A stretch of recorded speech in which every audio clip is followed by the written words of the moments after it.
All right, let's talk about something that happens to all of us. Cognitive dissonance. Sounds pretty fancy, but trust me, you know exactly what it is, even if you don't realize it. Let's start with a simple question. Is it dangerous to text and drive? Easy, right? The answer is a resounding yes. We all know the stats, we know the dangers, and we've heard the horror stories. But here's the follow-up question. Do you text and drive?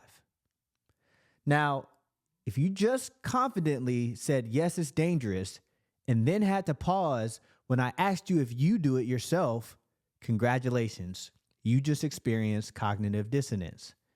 Cognitive dissonance is that uncomfortable tension when our attitude towards a particular topic doesn't quite align with our own behavior. And when that happens, we don't like it, so we find ways to justify it. So, how do we deal with that mental discomfort?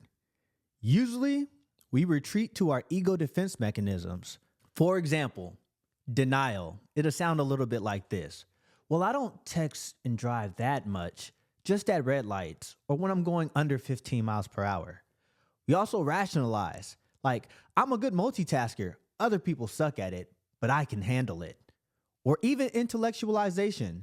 Statistically, accidents are more common from drowsy driving than texting. So really, it's not that big of a deal.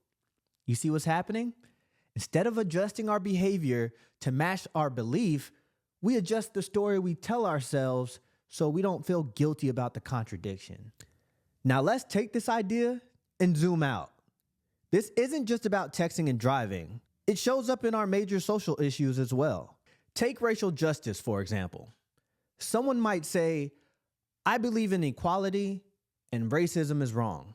But then when faced with a discussion about systemic racism, reparations, or privilege, they might say, well, I worked hard for everything that I have, so I don't see why we need to talk about privilege. That's cognitive dissonance in action.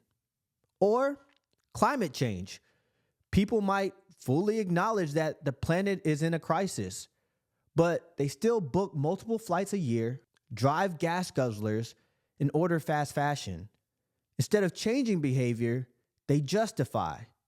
One person's actions won't really make a difference, or they'll say, companies are the real problem, not me. See how deep it runs? It's not just about small daily habits. It affects how we engage or don't engage with the world around us. So here's my challenge to you. The next time you feel that twinge, that little discomfort between what you say you believe and what you actually do, pause. Don't rationalize your way out of it. Sit with it.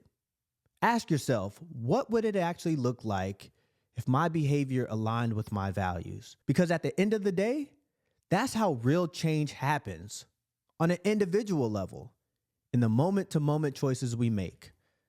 So that's today's side salad.